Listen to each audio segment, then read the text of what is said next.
Hello chess fans, this is Rick from Chess to Impress with number 83 in the series Viewers Games. This one is from Shan Thanush from Sri Lanka. Hi Rick, I'm Shan Thanush from Sri Lanka. This game against Murad is the best chess play among my recent games, although I made some mistakes in this too. But I'm trying to reduce playing blunders and mistakes and inaccurate moves as much as I can. This match is a 3-day per move game, so I got plenty of time to think about my moves, and Murad is the highest rated player I played, so that I can improve my game when I'm playing with high rated players.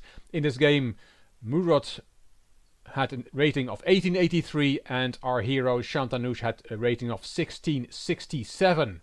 I'm not sure on which platform this game was played. Shan Thanush says, please analyze it, and it will be great if you post my game on your channel or at least send some tips personally. Thank you, says Shan Thanush. Well, thanks to you, Shan Thanush, for sending in this game. And let's have a look. Shan Thanush is black in this game, so let's look at it from the black side. E4 from white and E5 from Shan Thanush. Knight f3, knight c6, and white played the Scotch with d4. Shan Thanush took. Knight takes, bishop c5 the main line, knight takes c6, and here the main move is queen f6, a surprising move, threatening checkmate instead of recapturing the knight. Queen d2 to cover the f2 square, and then d takes c6 is the main move. But after knight takes c6, Shan Thanush played the second most popular move, b takes c6.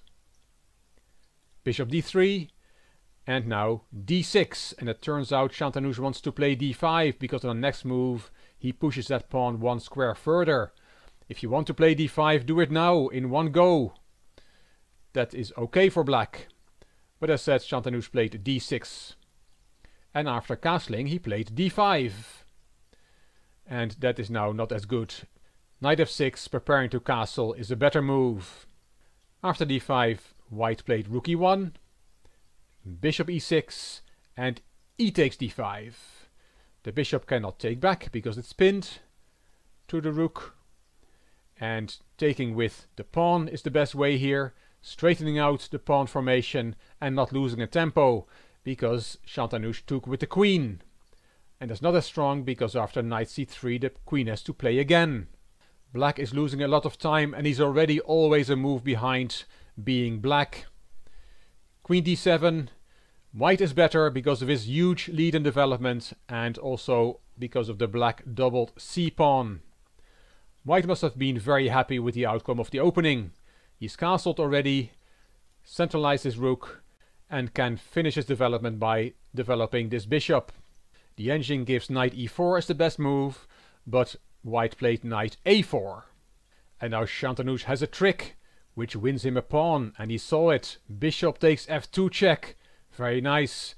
You really have to take the bishop, and then we have queen d4 check with a double attack, winning the piece back and winning a pawn in the process.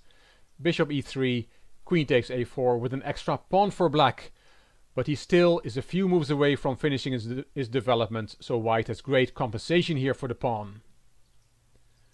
White put his king safe on g1, rook d8, queen f3, knight e7, finally developing that knight, and bishop c5.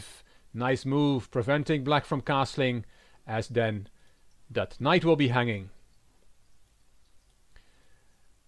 Shan Thanush really wants to castle, so he played rook d7, protecting the knight, preparing to castle, and now queen g3 from white. Attacking the g7 pawn, but black can solve that problem by castling, and that's what Shan Thanush did. But it's not a good move, and we'll see why in a minute. What black should have played is queen g4. That's the best move, even though it returns the extra pawn. Queen takes, bishop takes, and then white can take on a7, win his pawn back.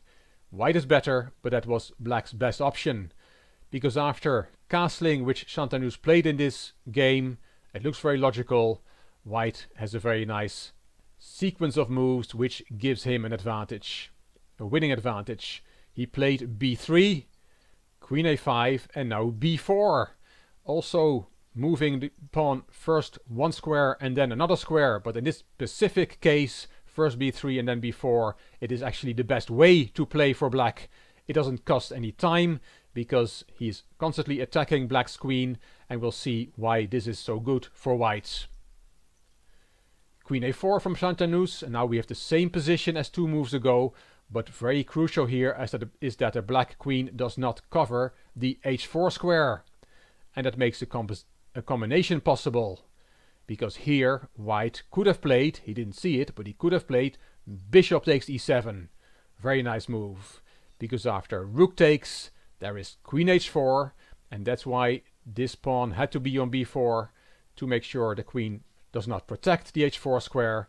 Because now we have a double attack. We have a checkmate threat on h7, and we are threatening the rook. g6 to avoid being checkmated, and queen takes e7. And this is a winning position for white. He has won a full rook. Okay, let's go back a few moves. After b3, queen a5, and you may ask the question, could white not have played the combination here? No, that's not possible, because if bishop takes e7, rook takes e7, and queen h4, again with that checkmate threat and hitting the rook, threatening to win a full rook. But then black has queen c5 check as an in-between move. It's check and covers the rook. King h1, and now h6, and there's no problem for black because his rook is protected by the queen. So that's why after b3, queen a5, white had to play b4. Queen a4, and now we had that combination with bishop takes e7 as we just saw. But white did not see it. He played c4 here and missed his chance to win material. Here Shan Thanush should have played h6, and there are no more tactics, the position is about even. But he played rook f to d8, and now white has another combination that wins material, with the classical bishop sacrifice, bishop takes h7 check, king takes, bishop takes e7, rook takes, and we have another double attack with queen h4. King g8 and queen takes e7, and if we do a body count, we see that white has an extra exchange in this position and is winning. So all that after rook fd8, but white did not see this combination either, and he played bishop takes e7. And you cannot take on e7 because of queen h4, which is very good for white. But after bishop takes e7, Shan Thanush found the right move. He took on d3 instead of taking on e7. It's hitting the queen. White took on c7, and the rook went back to d7 with a double attack. Bishop takes d8. Winning 2 rooks for the queen is indeed the best option for white. Rook takes, bishop takes, and black has a queen for 2 rooks. Black took on b4, and indeed you can take that pawn, but you must have seen that you're not losing your queen after white's next move, rook a b1, and it looks very dangerous. The queen cannot really go because of a checkmate on the back rank. But black has queen c5 check as an in-between move. The king has to play, and now Shan Thanush makes some air for his king. No more checkmates on the back rank. Rook bc1, not a nice move to have to make to avoid losing the c-pawn. This is a very passive rook now. You can indeed not take on c4, because then there is rook e4, and this bishop is pinned and attacked twice, and white will win a piece and will be better again. So after rook bc1, Shan Thanush did not fall for that. He did not take the poisoned c-pawn. He played queen f2. Nice move. Attacking the a-pawn. White played a3.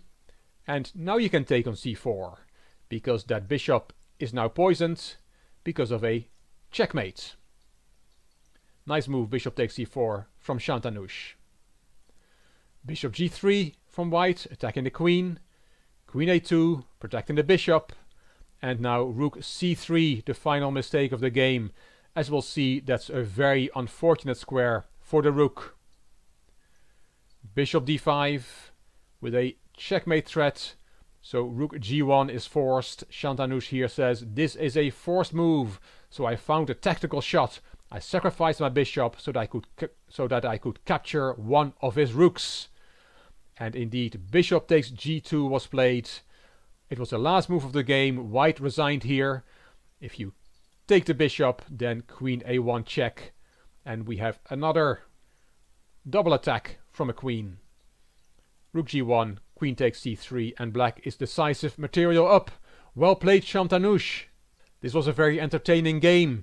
In the opening you played a bit too slowly with d6 and d5. You were behind in development and white could have punished you with that nice tactical shot, bishop takes e7. But then you turned the tables once your king was castled and was safe. You took over the game and you beat your opponent who was rated over 200 points more than you. Well played, Shan Thanush, and thanks very much for sharing this game so I could share it with the Chess to Impress community. If you would like your game to be analyzed, you can send it to me by email to classroomchess64@gmail.com. If you like this video, please give it a thumbs up. Please subscribe to the Chess to Impress channel and please leave a comment. If you liked the video, it would be great if you could share it on social media by clicking the share button on YouTube. This is Rick for Chess to Impress. Thank you for watching.